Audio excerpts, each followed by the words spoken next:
So obviously Dave hasn't gotten to talk a whole lot because he wasn't participating in the card stuff. He had a lot of stuff going on today. Couldn't get to the cards. So obviously we've been staring at this background of his, this Metroid Prime 4. This is like one of the big things that's expected this week for sure, because we've been waiting for this game since 2017, right? They've had multiple demos now this year. So I want to get like your thoughts and your expectations for Metroid Prime 4 and what you think we need to see from this game on Friday to really cement this as now we want to have it. Hey, Dave, real quick before that, though, throw out one wild thing that you want to see. I want to see a new F-Zero. There you go. Hey, yeah. No one even mentioned it today. What's wrong with you? That massive list of stats? No F-Zero. What's wrong with you? Did you, Game Bird? I did. You did, right? Absolutely. That's right. You did, but it was like you're doing like spin-off stuff, right? Please. That's true. That's true. It's called F-Zero Contract Falcon. There you go. I didn't really count that because that sounded like a Captain Falcon single player adventure game. And I was like, nah. That's true. Yeah, I just want like true F-Zero. All right, sweet. Okay. But yeah, for Metroid Prime 4, we've been waiting for this for 8 years. Gone through a complete cancellation of the game. Now it was rebooted 6.5 years ago, and it's ready for release. So yeah, I'm expecting maybe 7 to 8 minutes of coverage of the game during the direct. I don't know if they would, unless they announced like someone said earlier, maybe it was Stash about announcing a direct for Metroid Prime 4, and then having the release date. But I find it, I just hope they show more than just like a minute or something like that, because if we deserve it. People have been waiting for the game.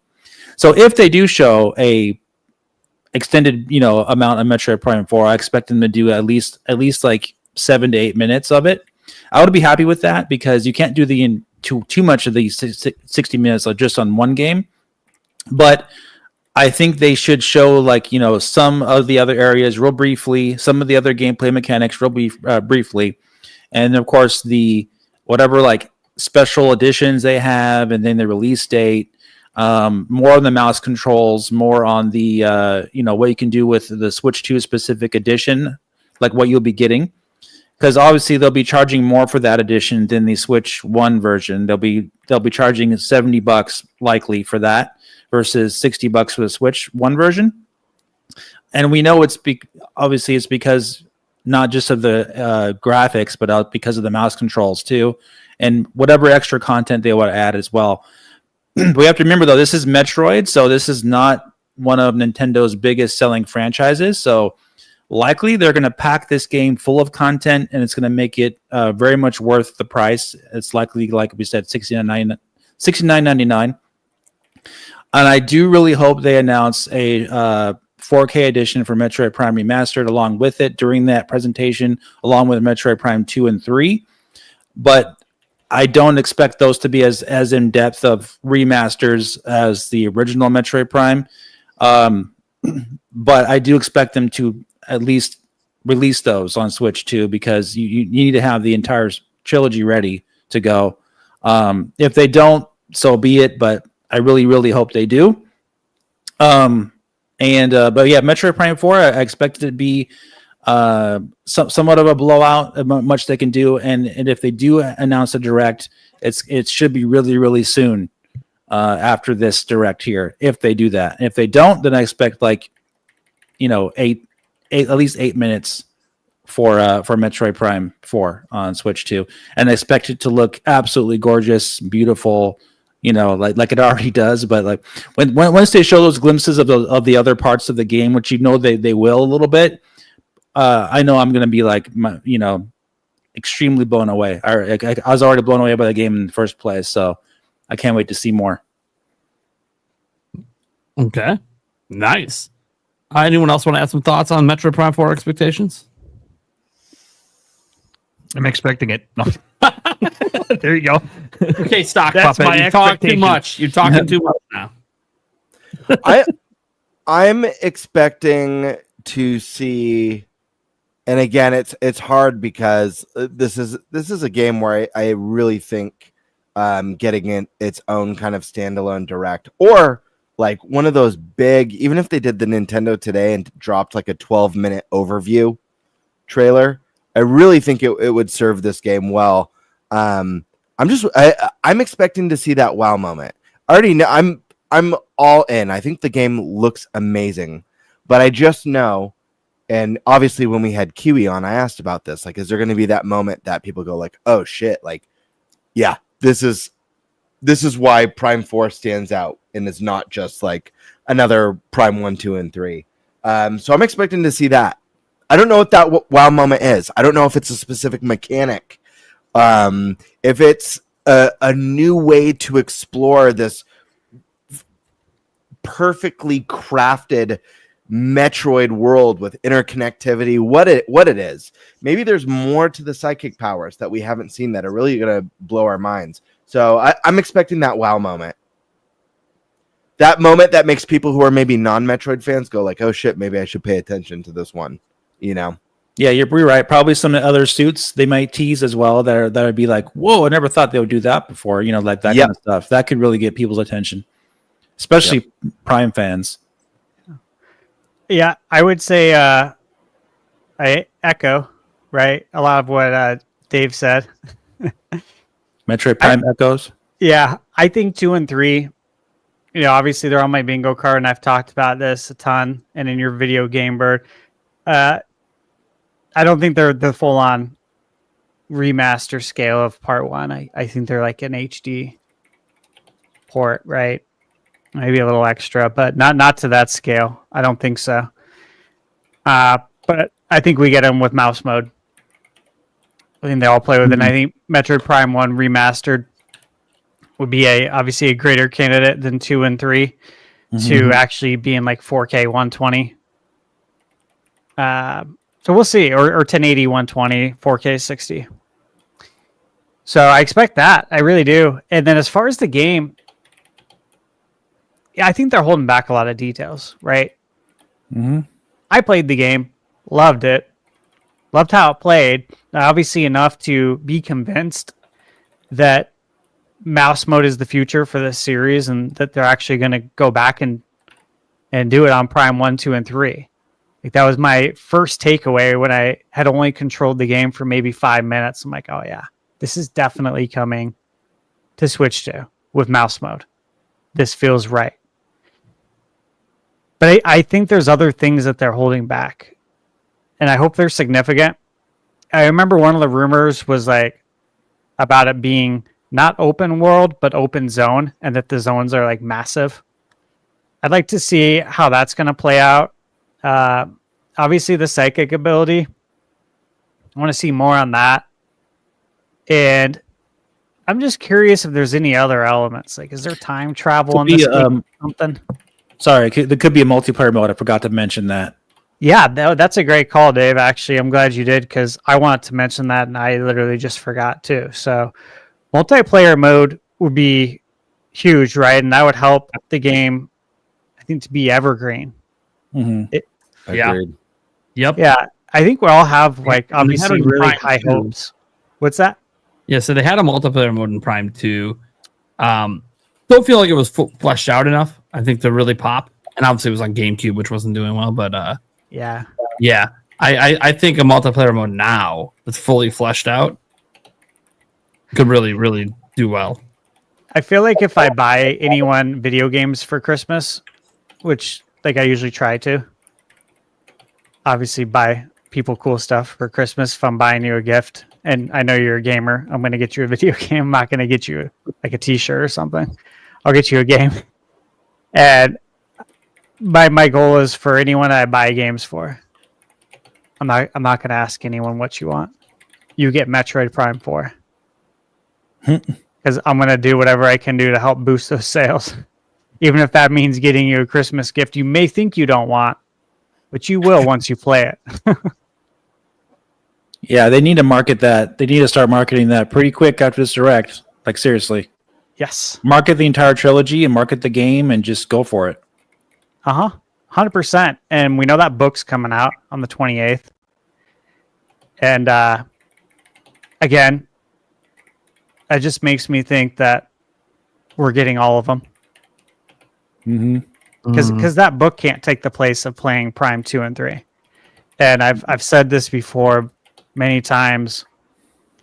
You can't ask the modern day casual gamer who you probably would like to draw in. You know, you're going to have the hardcore gamers like us, but if you want to draw in the casual market, you can't ask someone who doesn't know about the series and doesn't know like if or how 2 and 3 play a role in 4's story.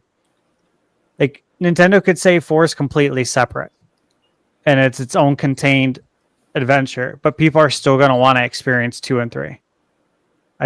That's how people operate, right? Like you could say Rocky 4 is completely contained, but people are still going to want to see 2 and 3. And if they don't see 2 and 3 and they just watch 1 and 4, they'd be like, wait a minute, Rocky fights Apollo in part 1. Now they're best friends in part 4 and he's dead. What happened? You know what I mean? Like there are things that get lost in translation. Psylocke is in Metroid Prime 3 at the end, and in Prime Hunters and Federation Force, I believe. Yep. Yeah, he's in Federation Force. Yep. That's the thing. Like you can't ask the casual to track down a Wii and track down Metroid Prime Trilogy, which is, as we all know, expensive, and then play it on your TV in 480p, and they're going to have to source a HDMI converter. And we all know that if someone buys the cheap ones on Amazon, which the casual gamer will, it's going to be a horrible experience because you're literally going to have input lag while using a motion controller. I mean, there's one thing to make it a little easier. Source a Wii U. Yeah. Backwards compatible. And it has HDMI. Yep. That's true. There's less of those too. So like there is. And either way, like it looks blurry if you try doing it on the Wii or GameCube. Yeah. I'm curious, do you guys think that after Prime 4 comes out that there might be a little surge in Prime 1 sales, Prime 1 remastered sales? Or do you think that kind of flatlined? No. Yeah. I think it will. Because I'm wondering if that might be the push. Maybe Prime, I mean, who knows? Maybe Prime 4, meta score is a 97, 96. I mean, if that's the case, there's going to be a lot of eyes on it. It's different than, I understand Prime 1 Remastered scored insanely high. I forget exactly what it had. But it's still a big ask to ask someone to go back to a remaster of a game that's 20 plus years old. So I'm just curious if people dive into this one as their first experience, and I'm really curious to see reviews of that game because I'm going to be playing the out of that game. Yeah. And I'm going to be able to tell who actually beat the game in their review on these media outlets and who didn't. I'm going to have some things to say. If they say stuff, you can tell that you guys didn't actually play this game, did you? I'm watching for that. We'll see. Yeah, you'll find a lot of it, I'm sure. Yeah. To me, I want to know about it too, actually. Yeah, I don't think, this is just my personal opinion, I don't think you should review a game if you haven't beat it. I think you can give impressions without beating it, that's for sure. Yeah.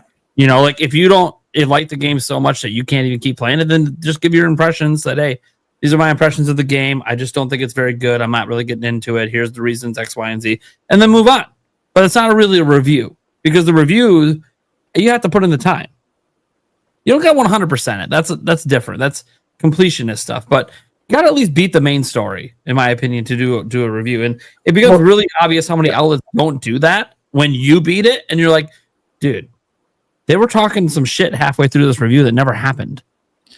Well, it'd be like playing Metroid Prime 2 and then like reviewing the game 75% done with the game and you don't unlock the light suit. You know what I mean? And you make your judgment at that point. You got to watch out for that kind of stuff with these guys of today because Metroid Prime games, especially, they become completely different at the very end of the game. The end game is totally different than the first part of the game. And then that's where everything comes together and you're like, oh my God, this game is incredible. That kind of stuff. You reach that next level of ascendance. Yeah, I just want to agree with that and mention one scenario that just came up recently. And I had reviewed this game that's called Chronicles of the Wolf, right? Mm-hmm. And it's like a love letter to Castlevania Symphony of the Night. The game has I think 3 endings. I'd got an early review code and I was working on it. But when I was scrolling YouTube, I saw a couple of reviews and I just briefly looked at them. The first ending that you get is like not even an ending, guys. It's like, I'll give you an example. It's like getting the bare minimum stars in Mario 64 and saying, I beat the game. I've seen everything. I've done everything. It's like that. That's how far they got in the game, and they reviewed it. This game, when you go past the first ending, it's almost like I hope this isn't a spoiler for anyone, but it's almost like Symphony of the Night when Dracula's castle inverts. They missed all of that, all of it, and they gave it a bad review. And I'm just like, this is literally why I review games. This is so frustrating. Yeah. Like, yeah, they crapped on the game. It's like, bro, you didn't even beat it. This is so bad. This is such a bad look. Please put out another video saying, I'm sorry, and I went back and beat it. But the person never did. And there's a couple people who reviewed it like that. So when you mention that, it strikes a nerve with me, too.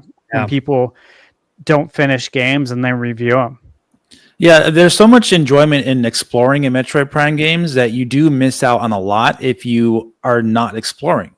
So, like, yes, you could say, well, the game is not like telling me where to go and everything, that they can make that excuse, but it's like, well, you're missing the point of these games. So it's like, that's why a lot of times, sometimes Metroid Prime games don't reach a wider audience because people, they aren't expecting the type of experience that the mainstream media or games of today really push with waypoints and all kinds of like hints and like tell you where to go stuff. And we saw that with Metroid Dread. It's like lots of journalists had a problem with that game because the game wasn't telling them what to do. And you're like, well, have you ever played a Metroid game before? So I'm watching for that. We'll see. Yeah. When we were at PAX at the Mix, we were talking with Vincent, who's PR for Playtonic. But we were talking about Yuka Replay, and he mentioned everything you just mentioned. As far as like the missions, goals, the waypoints, people not knowing where to go in the first game. And they took all that feedback in, and now it's all in Yuka Replay Lee. But there's so many people that, the modern gamers, the casual gamers as well, but they were just disappointed with that. And I even saw that some with Ruffy and the Riverside. People not knowing what to do and where to go or how to solve puzzles because it doesn't tell you what to do.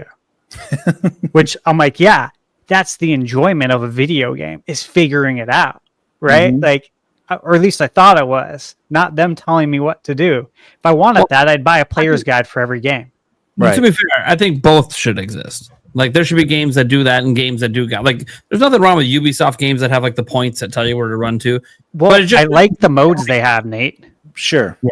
Oh, sure. How you can turn it off or on. Like, you can do the Explorer version where it's off, or if you want it, all the waypoints, you turn it on. I think that's perfect, dude. That's how you capture both markets and make everyone happy.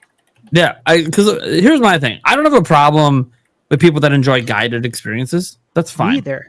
There's nothing wrong with it, especially in like this world today where we don't have infinite time. Yeah. Like, I think it's totally fine if you want to smash through the game in 10 to 15, 20 hours. But then people that want to have that thrill of discovery and take the 40, 50, 60 hours to do it on their own, let them do it. So it just felt like a lot over the last, 15 years that games started leaning so heavily, especially in the AAA space, into guided experiences and not letting you figure things out on your own, or at least allowing you the option to do that. So that was really, really nice to see in Ruffy. And I think we're going to start to see some of that come back a little bit, because some of the best games this year are like that, where it's not completely guided and you have to figure things out. So I think it's starting to come back around a bit. And so hopefully it's like a correction now, where there'll be a nice balance of games that do that and games that don't, or games that have options to let you turn it off or on. One thing I wanted to say, and now it's slipping my mind because I was about the reviews. I'll say Metroid Prime games have typically always reviewed like really high, like 95 plus kind of high. Yeah. If Metroid Prime 4, regardless of if we can trust the reviews or not, and that's one of the reasons that Thunderstash does what he does, because you just notice a trend with a lot of the big outlets reviews where it's like they're not really beating the game. And it's obviously you don't want to spoil things, but you want to let people know, hey, does this experience like ramp up towards the end? You know, imagine a review comes up for Donkey Kong Bonanza and it doesn't even mention how exciting the ending is. They don't have to tell you what the ending is. Right. Or like that ending last handful of hours is like, holy shit. Like it just makes you be like, Amazing. fuck, we need another Donkey Kong game. Like this is amazing. It's like a payoff for everything. And when you don't hear that payoff is there, you know, you might get bored smashing in the first couple hours and just be like, oh, I'm done. Well, yeah, because if the review just only told you about the first couple hours and they just based their whole review on that, that's not the correct way, because some games do require a little bit of time investment before it all clicks and everything. So, and I understand not everyone's going to give that time investment, but at least if you put it in as a reviewer, you can let them know, hey, if you don't want to put in the time investment, then this isn't the game for you. But if you do, there is a payoff. Mhm. So with Metroid Prime 4, regardless of if I can trust the reviews or not, I do expect it to review very high because it's just traditionally always reviewed very high. And I don't think they've spent this much time making the game, even just like after it got rebooted, and they're putting out a bad game. I think Nintendo made sure and had lots of quality checks on this game internally to be like, this, we have a standard. Like, we know this series maybe doesn't sell the greatest, but we have a standard. And the last time Metroid Prime came out, Metroid Prime 3 Corruption, and reviewed very well, and we were the biggest thing on the block. One thing wasn't happening back then that actually is true today. And this is one thing where we got to give Jeff Keighley a little credit, and it's the Game Awards actually boost sales of games nominated for Game of the Year. Happens every year, and it wasn't happening back then. It wasn't. And right now, everyone thinks there's a clear-cut runaway to Expedition 33. Absolutely think it deserves it right now.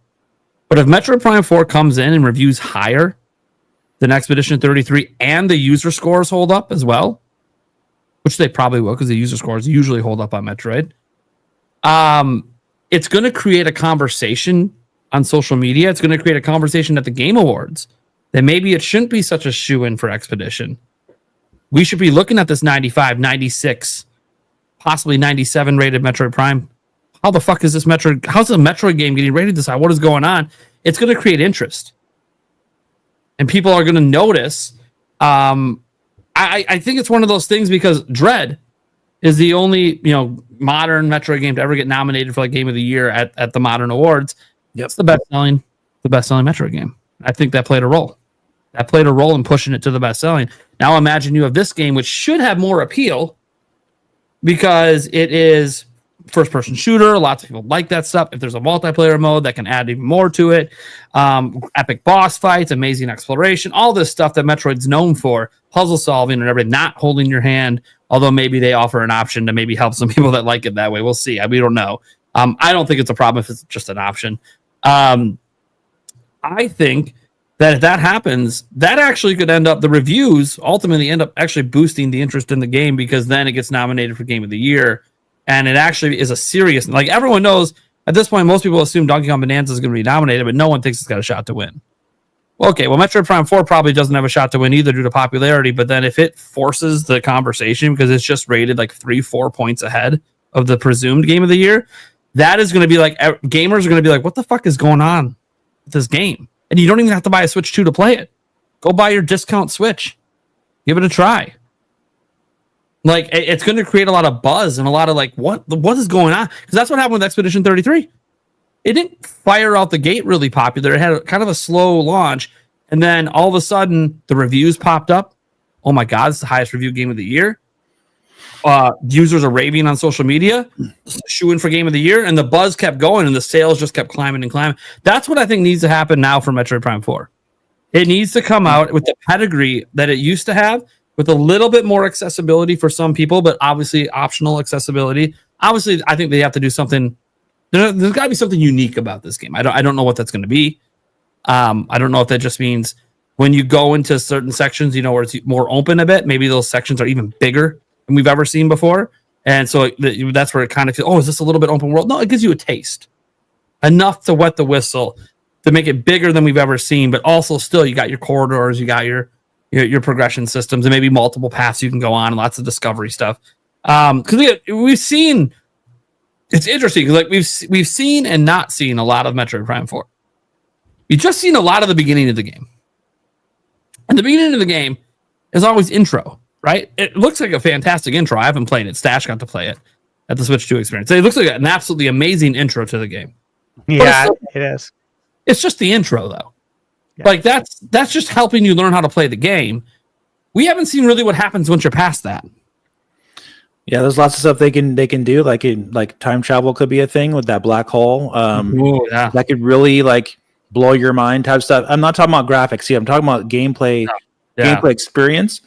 Metroid Prime is all about immersing you into the gameplay experience. Yes. The graphics are there to do the set piece for you to immerse you in the world. Yeah. And you're like, wow, look at this beautiful world. But it's really about the interaction you're having and the fun, your enjoyment of exploring this world and being completely immersed.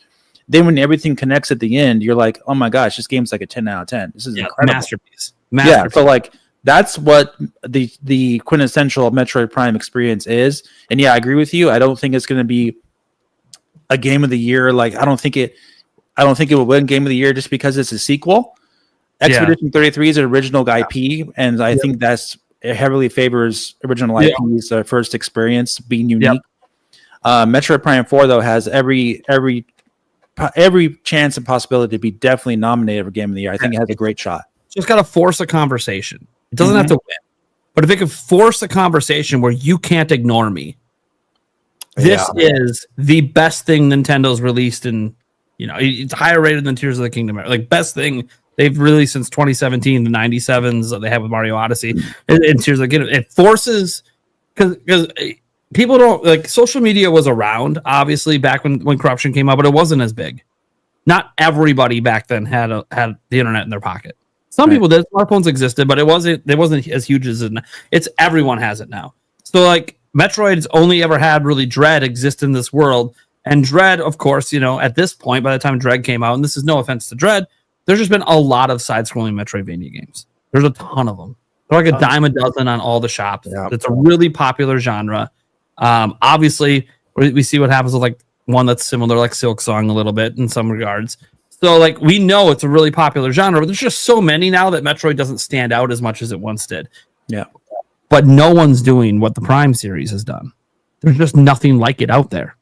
And so this is its chance in the world of social media, in the world where, hey, yeah, maybe you can't beat Expedition 33 because there's just too much favoritism towards it because it's a new IP and they're a small studio and the price point, because this is probably a $70 game, or $60 on Switch One probably, but versus $50 and, obviously supporting this idea of smaller studios being able to compete with the big boy. I get all that. I'm not even arguing that Expedition 33 shouldn't win. I think it's an incredible game and does deserve to win. You just got to force the conversation. Yep. If you force it, then you make yourself a game that people can't ignore. And that's when people start to go, shit, this holiday, did Nintendo just convince me to pick up a Switch 2 bundle and grab Prime 4? Like that's a conversation that can happen in today's world of social media, because we have seen this time and time again. When a game comes out and just scores astronomically high in the aggregate reviews from 50, 60, 80 reviewers, people start to go, shit, we can't ignore this. There's obviously something going on. And that's if the user scores hold up as well, which I'm sure I have no doubt user scores are going to hold up. I mean, there might be people try to review bomb it, but that happens with every game. So that's why in-depth reviews of this game are very important. I'm going to do one. I hope one of you guys do one too, if you can. I will, but sure. Because a lot of people will play these games for a couple hours and think that's it, because that's how games are these days. Like, this is what the game is. Maybe it's not quite for me, but that's not what it is with the Metroid game, guys, especially Metroid Prime. So you need to inform the audience that, once you get going with the game, it's going to open up. You're going to unlock all the other stuff, and it becomes totally something different at the end. You got to realize, you got to make the audience aware of that, so they keep playing the game and to make it more appealing, because you don't want to spoil the game either. It's a very hard, hard give and take for a game like this, because you don't want to spoil all the enjoyment of the game and all the surprises. But how do you inform someone that they're there without showing them? You got to do it. Be creative, in your reviews. So I'm going to do my best. Yeah. I look forward to you guys' reviews. I mean, I'm getting the game anyways. I'm a huge Metroid Prime fan, so this isn't a shocker to me that I'm day oneing this game and going to play the hell out of it. But yeah, so I'm really excited for Metroid Prime 4. Obviously, that's like a really big thing that we expect this week. It would be shocking if it wasn't there because they haven't changed the date. They have still 2025, and obviously they just did demos last month. So very clearly, this game, and it's been rated everywhere. Rated in Brazil now. Mm-hmm. Yeah, it's rated in Brazil. It's rated literally everywhere. This game's got to be done and gone gold by now and ready to go out. I mean, I don't think it's coming out in September, but I wouldn't be surprised if it teams up in October with Pokemon. It comes out like towards the end of October, towards Halloween. I think that might be a good time for it. We'll see, of course. We have no idea what their plans are. It could be the December game. I have no idea how Nintendo's going to do their lineup. We're about to find out on Friday. We'll know on Friday how things line up the rest of the year. Make no mistake, this is a gigantic release, guys. Just keep your eye on it for it and hope for the best. Yeah. And I think Nintendo, if you are thinking of, hey, this might be a game of the year candidate, and we want the hype from that to help drive sales, you got it. It can't be the December game then. That the December games go to get forgotten, and that sucks. Yep. I know Smash Bros was like an exception, but that's an established IP that always sells. We didn't know it was going to sell as well as it did, but you knew it was going to sell well because Smash always does. Pokemon, there's some franchises that are irrelevant when you release them. Metroid's not one of them. If you want to increase the sales, you got to do the right time. You need all that hype you can get. And again, this is why I give Jeff Keighley some credit. There is a lot of people that watch the Game Awards, and it actually does drive legit sales. Like it's crazy that it actually does. But I'm happy that I'm happy for the games that get boosted. I was happy to see It Takes Two sell an extra $500K after it won Game of the Year. But that's awesome. It's a great game. Deserves it. Should get those extra sales. You can't qualify, can you, for the Game Awards if your game releases in December? No, last week of November even. Year. You go, yeah. That's another thing that they might want to factor. Isn't the cutoff like the first week of November or something like that? No, it's like the second week, I think, of November or last week of November. It's one of the two. I just know that obviously Indiana Jones didn't qualify. So Kirby Air Riders, I don't think is going to qualify. Yeah, I'm looking right now here. Okay, there's no specific date. It's usually sometime late in November, but I don't know when. It changes every year what day it is. Like probably late in November. There's some game they probably try to see if they could include in there. So there's a potential that Kirby could get a chance to be included in the awards. We'll see if it ends up being like Black Fridays when they cut it off. Okay, cool. Best on rails racing game. They'll make it a category for it. Nominate it. yeah, give it its own category. They need to add Metroid. We've done that before as a category. December for sure is the month that when you release there, you usually get forgotten. Technically, you qualify for the following year's awards. Like Smash Bros. Did qualify for the following year's awards, but it was like, okay, yeah, but no one's thinking about Smash Bros. A year out. I don't know if you guys remember 2017 when PUBG and Fortnite came out. They literally were like, best battle royale game. Oh, well, I wonder what it's going to be. Yeah, just make up categories quick. Mm-hmm. And then my favorite was, what is it? They have like the best recurring game or something like that, which is meant to be like the service games. And then like they would nominate a game that wasn't even a service game. And I'm like, what are we doing? Right. Like, if you don't have enough games for the category, then maybe you should just slash the category this year. Like, what are we?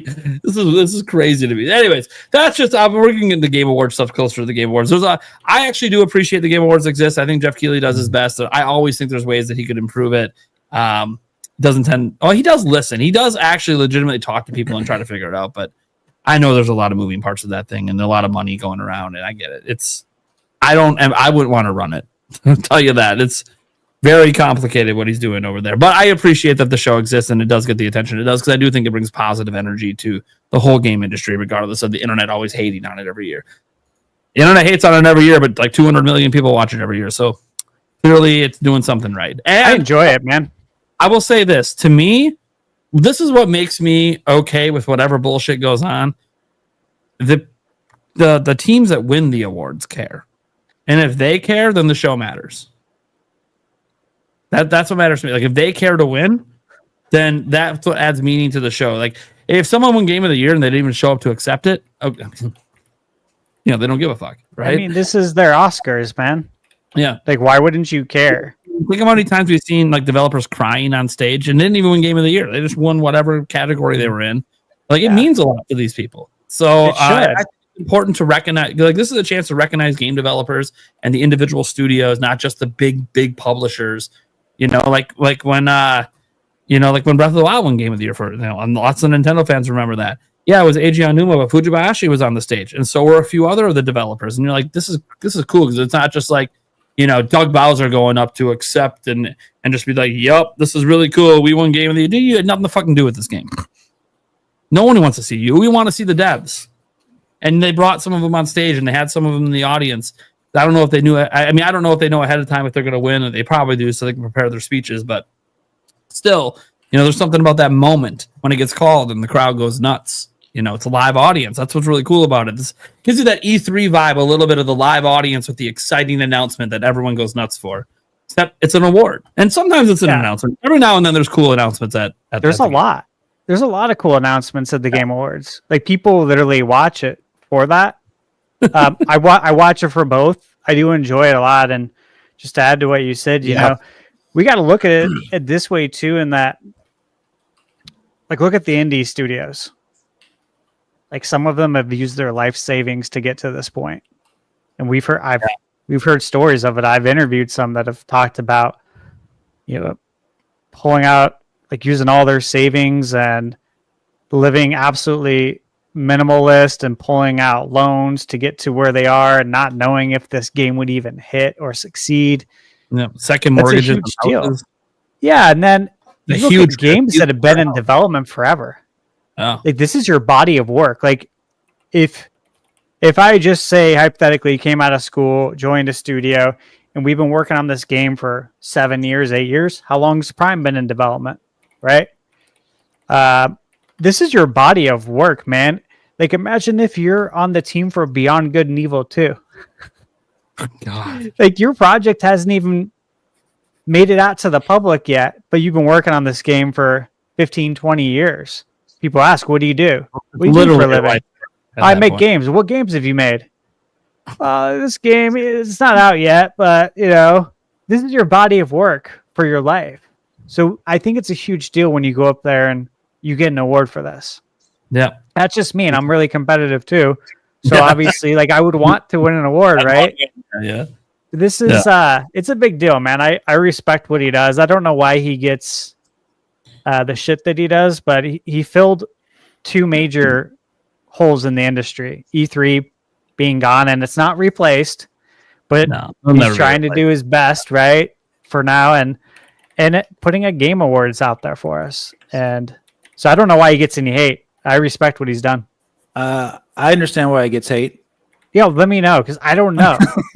Because he has a lot of things that are not related to gaming, like sponsored spots in the Game Awards that they play, and then they cut out the time for the developers to talk about their games when they're on stage. We're hearing about that. And they rush them off stage, and they show the ad spots for movies. Please wrap this up. They give special treatment to certain people, like what's his face, Death Stranding guy.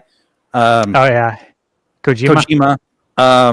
Yeah, that's true. Everyone watched my best friend in the whole entire world, Kojima, talk for 20 minutes about a game and advertise it for himself. Like that kind of stuff. Yeah, I remember that is the answer, isn't it? That really popped up with Nintendo fans in 2017. Breath of the Wild won Game of the Year, the biggest Zelda's ever been, and they were rushing Aonuma off the stage, and he was only up there for like 30 seconds. That was pretty brutal. And then the pictures of the signs came out about please wrap this up. And in that same very thing, it was like Kojima had like a 15-minute segment, and we learned almost nothing about his game. Like, we literally learned like practically nothing in that 15 minutes. It was just like, look at my friend. I'm so proud. Oh, by the way, you won Game of the Year. First time Zelda's ever done it. Yeah, fuck you. 30 seconds. Get off the stage. Because we ran out of time. We ran out of time because we let Kojima go for 15 minutes. We ran out of time because we ran 17 ads in a row. By the way, I don't mind the ads. Totally executed. The ads are how they pay the bills. I'm fine with it, but it's like, if you're gonna have an awards, especially the biggest awards, like the ones that are the emotional ones that that I would say best indie games, a pretty emotional one for the indie devs. Game of the Year is always a big emotional one for, like, you don't rush them the fuck up. If they want to go up there and talk for 10 minutes, who cares if you go overtime? Let it go. This is Christopher Judge, right? That was the big one. That was another one too. Yeah, God of War. Yeah, And he let him talk forever. That's because he didn't give a fuck. He was getting told to get done. And he even mentioned it, I think, in the middle of his speech, like, yeah, they're telling me to get out of here, but I'm just going to keep going. And I'm like, all right. Yeah, He's Kratos, man. You give more time to someone previewing a game over someone who actually won the award for a finished game. That was a big problem. Yeah. That's true, Dave. These are all good points. Yeah. So, I do think things have gotten a little better since then. I have noticed the speeches have been allowed to be a little longer, that's the thing. Like, Dave's right though. That's what really started, especially when the screenshots came out that they were being rushed off stage. And you saw like the little billboards. Now, to be fair, as Jeff said, it is normal. The Oscars does it. Other places do that to try to rush you off. So, but the reason that no one really overreacts is because it's more than 30 seconds. They get more than 30 seconds up there to talk. They usually get 2 to 5 minutes, and that's usually enough. So then, even if they feel like they're getting rushed off, you already know they've been up there for a little while, so you don't feel like it's that big a deal. It just became this big deal when like people who won these major awards and they're crying on stage and they're being told, get the fuck off here after 30 seconds. You're like, wait, I've been waiting my whole life for this. Like, don't do this to me. Like, Zelda might never win another game of the year. It might never happen again. There's so many great games now, So Stash, just watch the Game Awards this year and pay attention to how much time they devote to advertisements versus how much time they devote to giving developers a chance to talk. Yeah. I kind of remember that, Dave. Now that you've mentioned it, like those aspects of the show are regrettable, I think. Yeah, and I've watched like the real Game Awards too. You guys know? Yeah. The ones by was it Stuttering Craig? Yeah. And it seems like he was trying to go for the opposite. Yeah, polar opposite. Yeah, which I can appreciate both of those shows. Yeah. And bottom line is that, hey, the Game Awards is video games are getting coverage, right? Yeah, the one from Jeff Keighley is like the big commercial, and that's why they do it. In December. That's why they do it in December, because that's where the big advertising money is. Yeah. They should do it in January, like the end of January, so you can actually review and nominate the games from 2025 the entire year, not just from the first 11 months. Or even I understand that makes sense to me. When does the Oscars happen? Isn't that a few months into the year? Dude, I haven't watched those in since the 90s. I know, but like I know it's not in January. What I'm saying is the reason is that they make sure everything from the last year can be considered, and some things are still being reviewed from last year heading into this year. And so that's why they do it a little later to make sure like anything that happened in December, big holiday movies that came out for Christmas, give time for the reviews to come out for that. Yeah, so I think that's better. But that's not what happens here. And I know why Jeff Keighley does it. I still appreciate his show, but Dave is right. To me, the biggest thing with the show that bothers me isn't like the paid commercial spots. I don't really care about that stuff. That's fine. Those are timed. They're whatever.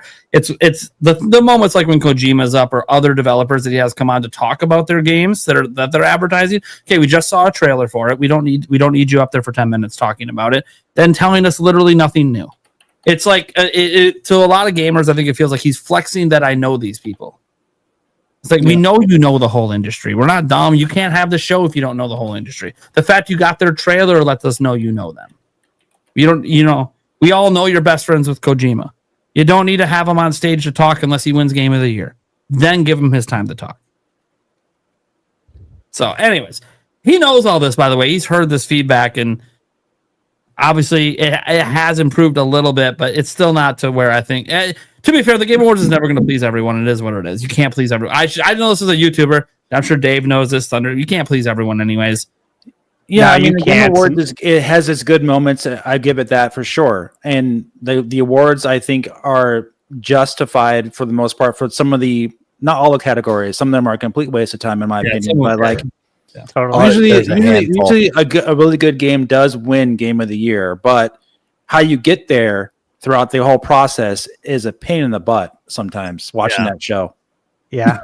I've always said my biggest thing is I think they should do, instead of doing one night, they should do two, and they should take things like a lot of the like the fan game of the year could be on the first night. The fan voted one, and you can combine that with all the esports and other stuff and actually give them proper, like, esports is massive, but it's basically overlooked, even though it has all these awards. It's got like 6 or 7 awards. Like, put all that on its own night. Give them give the people interested in that like their proper spotlight, throw a few game reveals in there, and then end it with the user choice game of the year. So we get that out of the way. And that's a really big one. A lot of people care about because that's 100% fan voted. And then you can have the next day with all the awards that people care about, the best action game, the best adventure game, the best music, the best, and you can still do your big show there. And then that show's a little shorter. The other one makes up for that time. And next thing you know, everyone's happy. Well, for the most part, you're never going to make everyone happy, but I think it would make people happier, right? Because then people are watching the big show that don't care about the esports stuff. They're not going to have that in there. Like that could be its own thing. And I don't think people, we see this actually with the esports winners. They're not even there to accept the award. All right. They're not even there. So like, why? Because what's the point of us coming out for a 5-second mention? No, have your own night.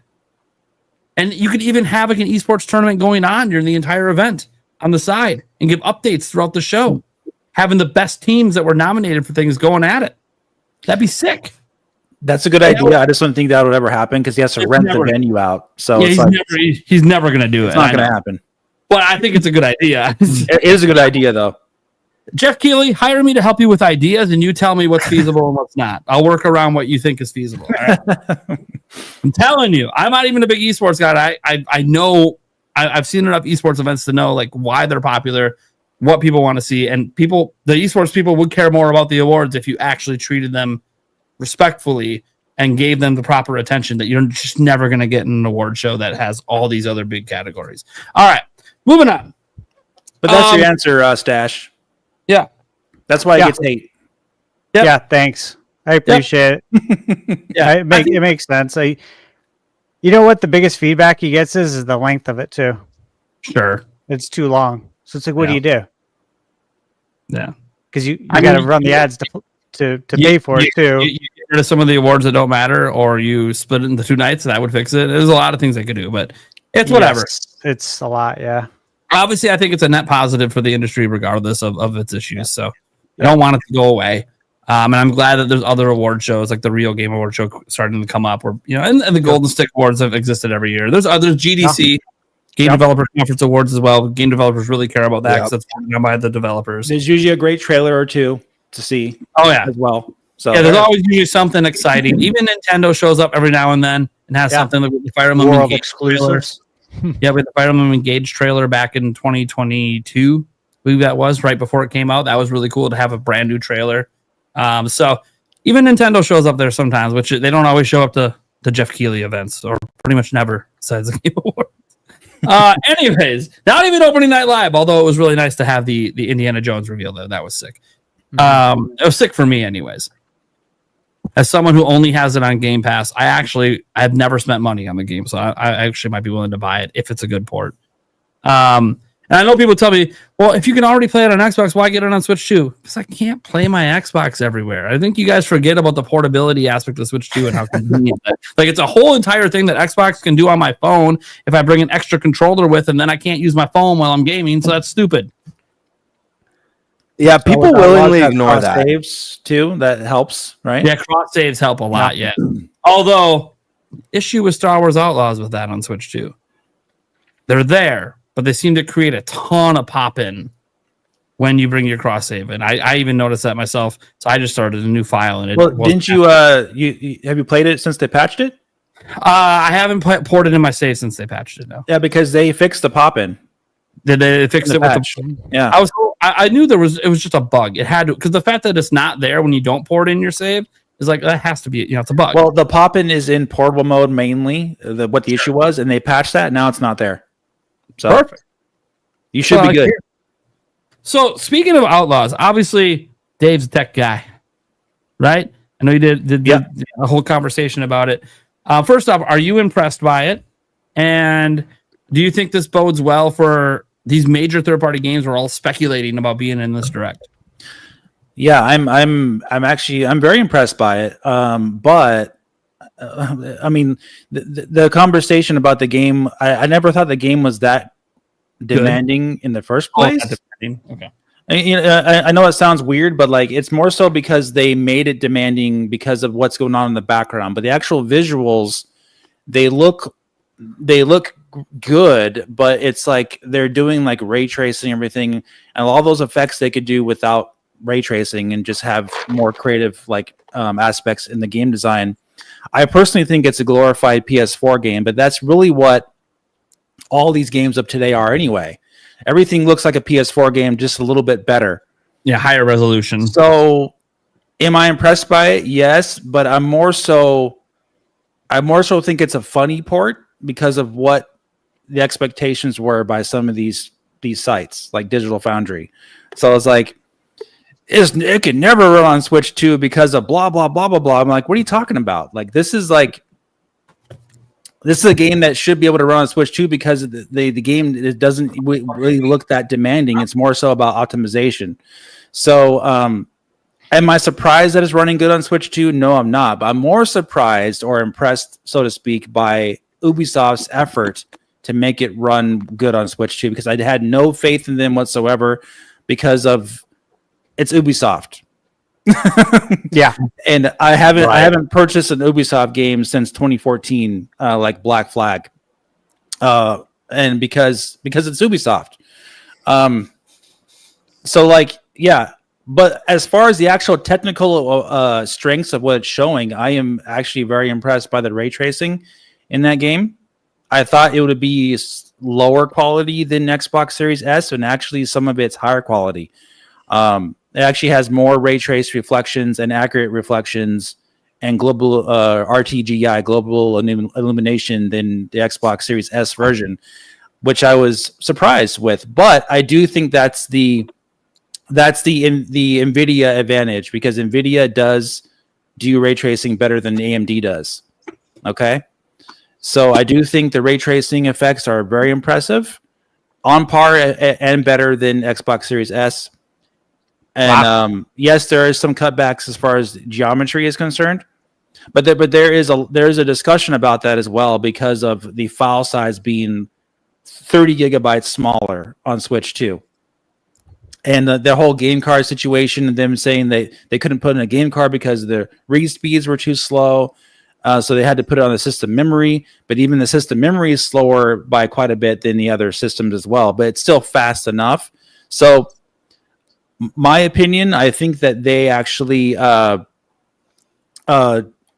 lowered some of the quality of the models because they could stream assets faster that way on Switch 2 to have less pop-in and more of the actual game content there without it looking that much different from the other versions. And I think they succeeded tremendously in that aspect. So I think that this is a fantastic port in that aspect.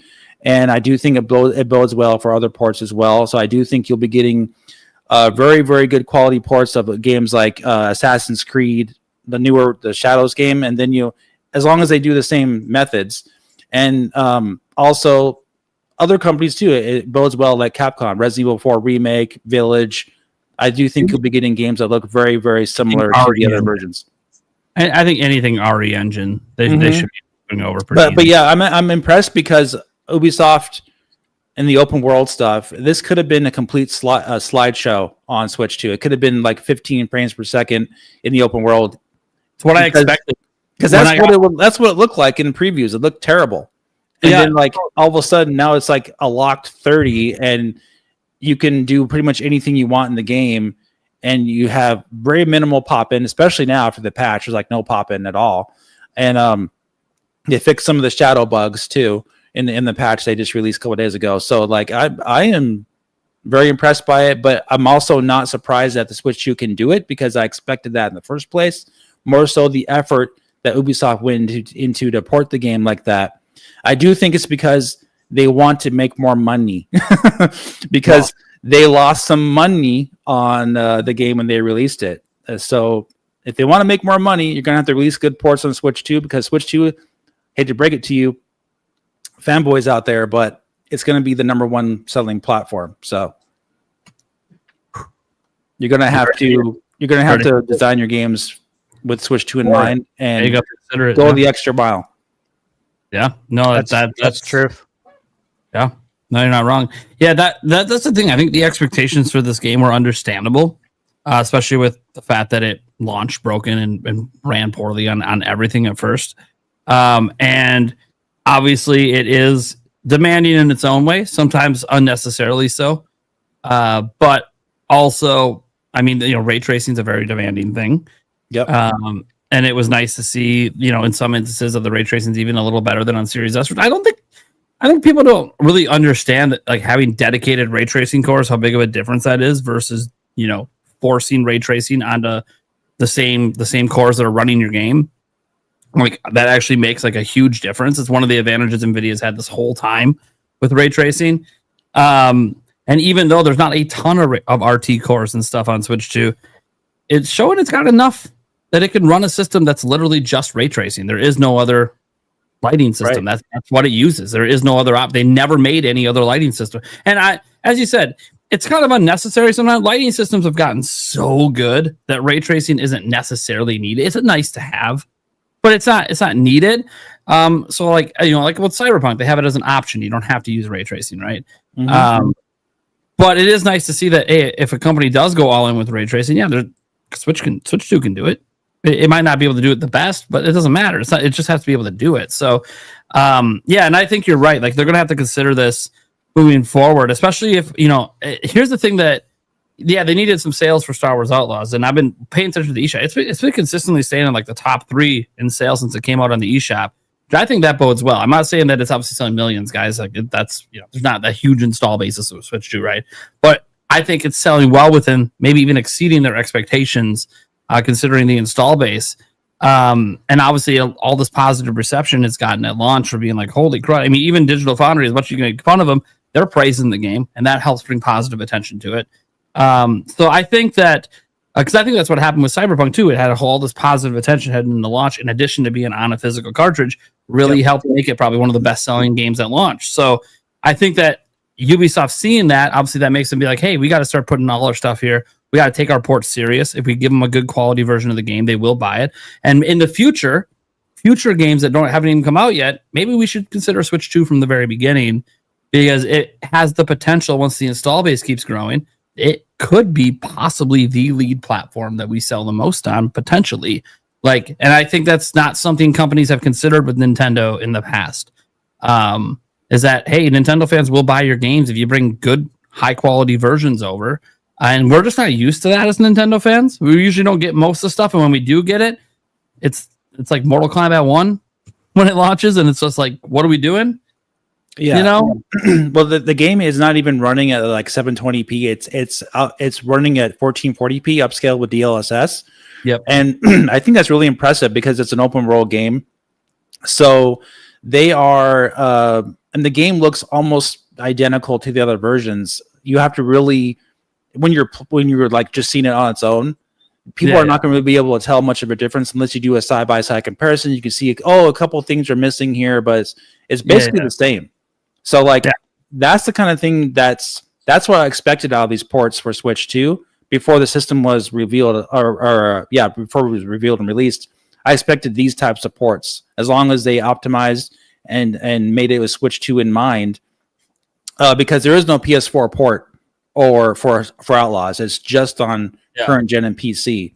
And if it looks that close on Switch 2, the system came out 3 months ago. It's looking really, really good for Switch 2 for the future.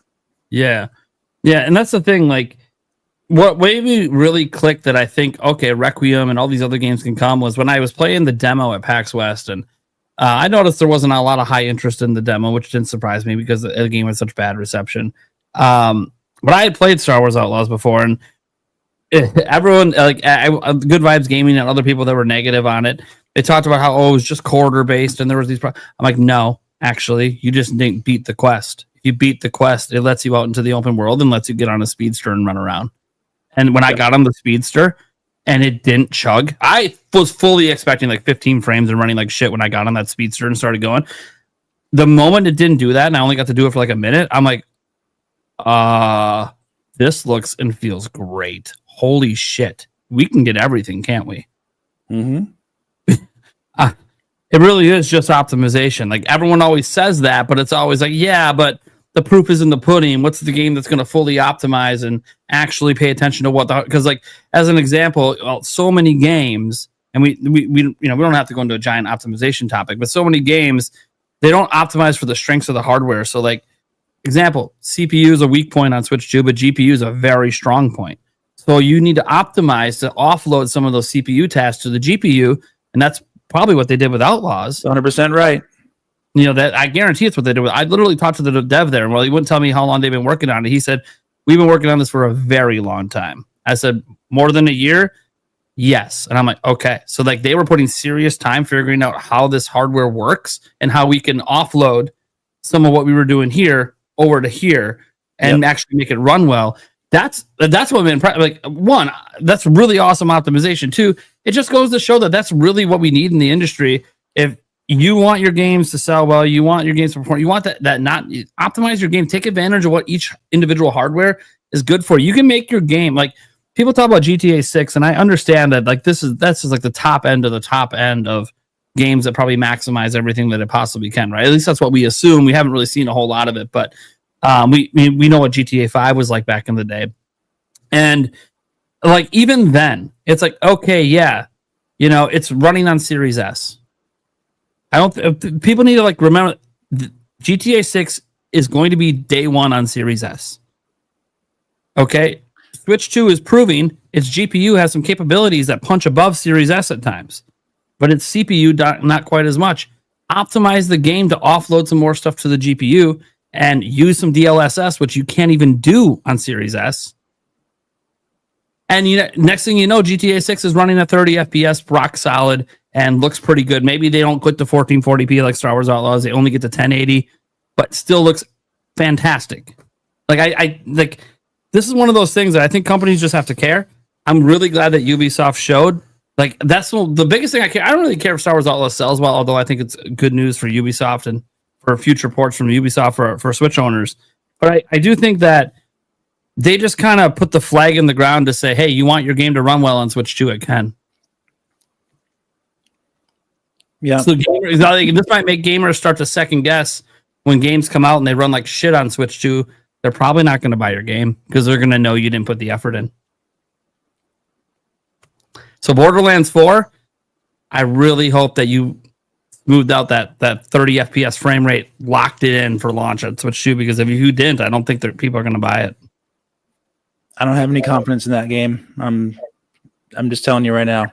It's mainly because of the developer and their track record, and also how poorly they're optimizing on other platforms already.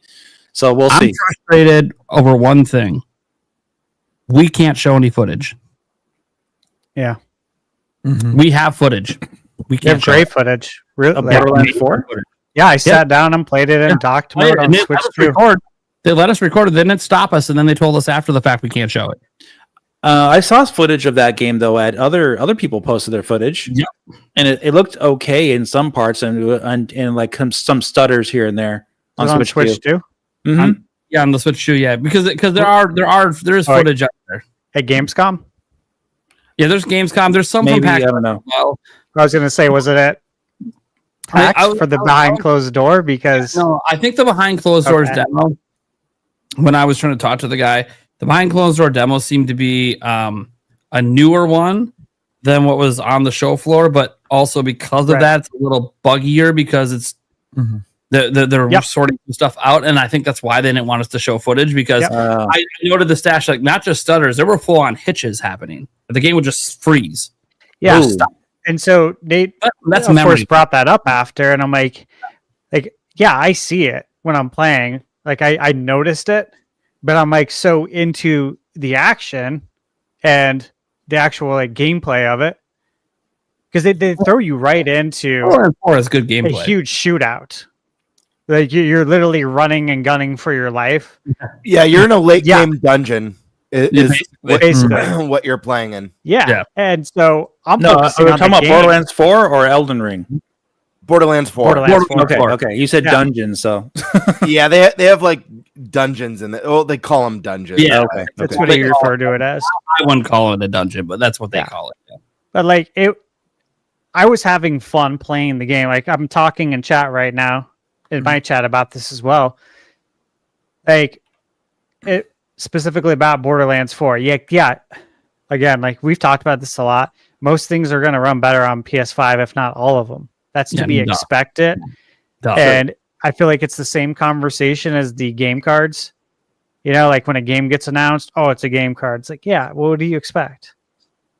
This is the thing.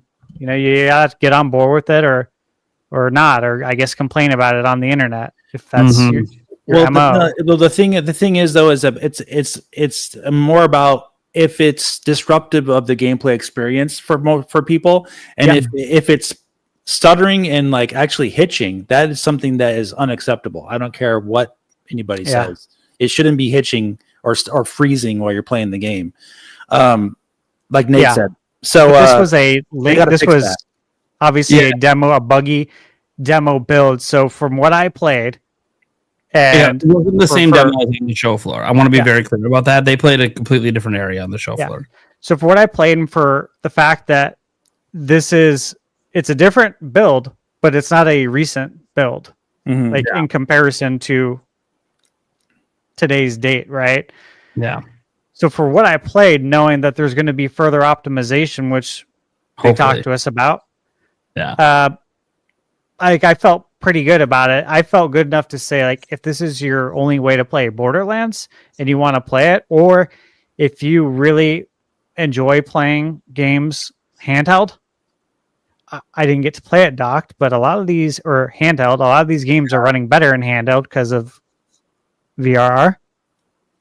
Oh, sure. So maybe it's going to run better in handheld, and if that's why you want to get it, then that might work out pretty well for you.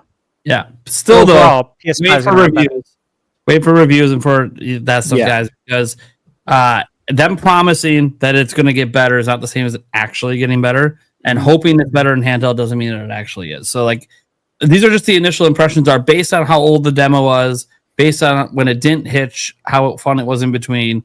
Yeah, there's promise.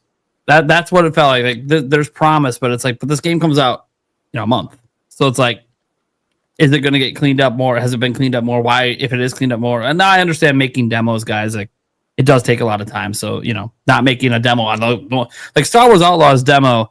It wasn't a demo. They put a timer in it, but the guy told me it's actually just the launch game.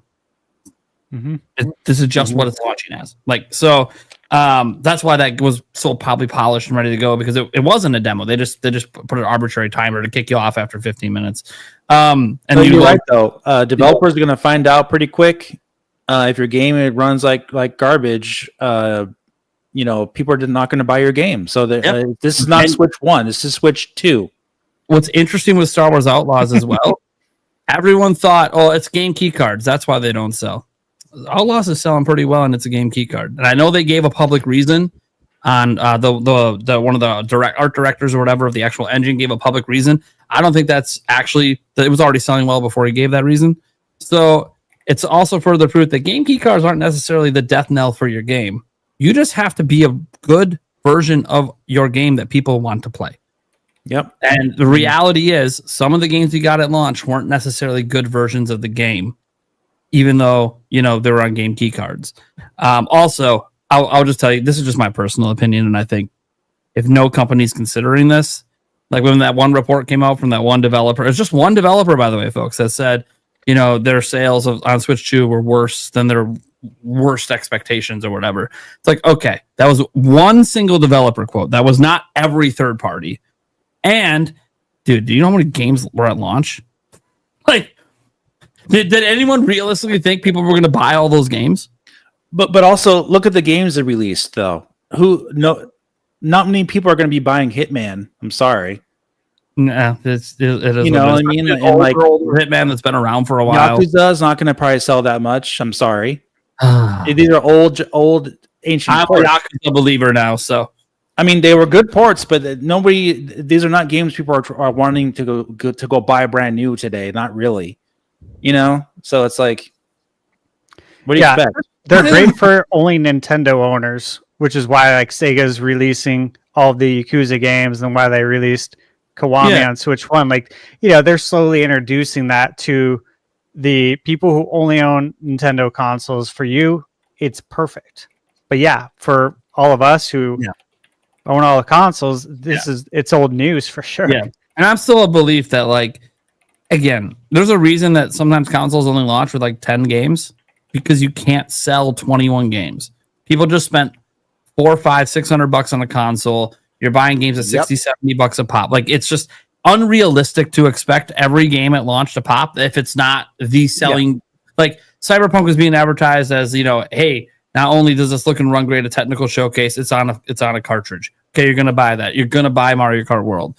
But beyond that, it's like, okay, well, all these other games are now 50, 60, $70, and we just spent like $700, $800. We bought a Pro controller.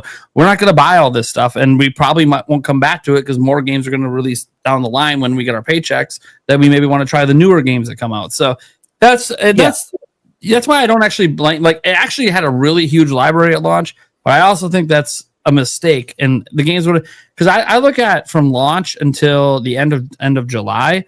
And I'm like, you know, if they had spread these games out in those weeks, I think you actually would have saw better sales and people would have felt differently about the platform in that first like 40 days when it felt like there was nothing coming out.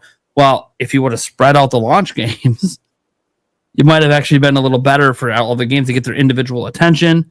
They get the individual tweets from Nintendo on those weeks that they come out. And I feel like that just would have been a better, like Yakuza 0. I don't think was one of the games that did bad, and I only say that because if it did do so terrible, they wouldn't have been reaching out to me a month later to want to do a sponsorship to feature it again because they wouldn't be putting any more money into marketing.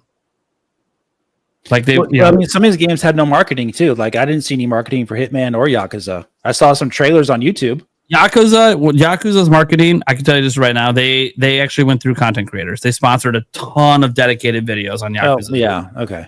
Yeah, that's how they chose to do their marketing, and I think it worked out. They got some pretty big creators to play it, and it's a great game. So like, but you think of it this way, guys. What's going to sell better? Selling Resident Evil Requiem day and date on Switch 2 on launch day with the other consoles, and it's a good port, versus releasing Resident Evil 7 like next week as a shadow drop and just like big sales or something. It's not. Requiem's going to sell better because it's a new game and the install base is going to be bigger. We're going to be through a holiday already, so like there's double whammy of like why it would do better. But like the choice of these games though, it does matter. These are old games that they're porting to Switch 2. Sure. You gotta always the brand new hot release of day and date is going to sell better. So I think we're going to get there.